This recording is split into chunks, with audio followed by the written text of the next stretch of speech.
एक राजकुमारी जो ज्योतिर्लिंग को लेकर चल रही थी। उसके पीछे एक योद्धा था जिसकी आंखों में समर्पण था। और फिर आया अंतिम चित्र, एक नाग जिसने दोनों को चारों ओर से घेर रखा था।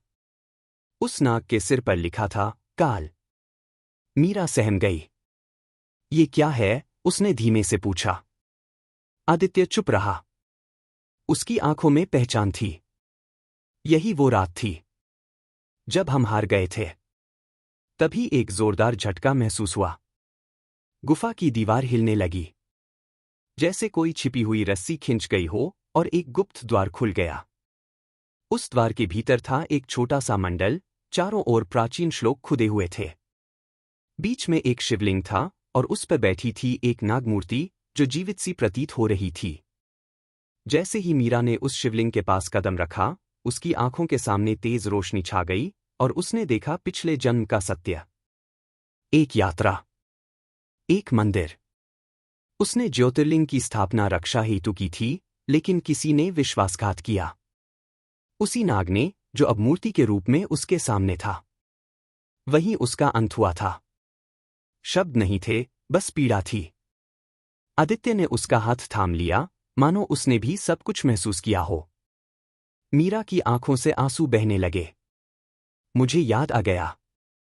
अचानक गुफा का तापमान बढ़ने लगा। नागमूर्ति से धुआं निकलने लगा। वह मूर्ति धीरे धीरे हिलने लगी। उसकी आंखों में ज्वाला थी। और तभी उसके भीतर से एक आवाज गूंजी। तुमने कर्म जगा दिया है। अब काल सर्प की ज्वाला तुम्हारी अग्नि परीक्षा लेगी। पूरा मंडल अग्नि की रेखा से घिर गया। कुंडली के ग्रह राहु, केतु, शनि मंडल के प्रतीकों के रूप में चमकने लगे। आचार्य देवनाथ की बात याद आई, ग्रह केवल दशा नहीं होते, वे जीवन के रंग और रणभूमि भी होते हैं। मीरा अब गुफा के केंद्र में खड़ी थी, बीच में शिवलिंग, चारों ओर ज्वालाएं।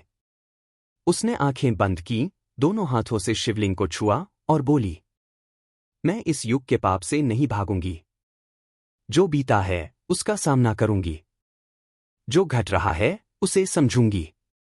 और जो आने वाला है उसे बदलूंगी। धीरे धीरे अग्नि शांत होने लगी। नागमूर्ति फिर से स्थिर हो गई। शिवलिंग से एक श्वेत प्रकाश निकला और दोनों के माथों को स्पर्श कर गया। आदित्य ने पूछा, क्या अब सब कुछ समाप्त हो गया? मीरा ने धीरे से उत्तर दिया, नहीं। यह तो बस शुरुआत थी। अब हमें लौटना है, अपने जन्म के कारण को इस दुनिया के सामने लाना है।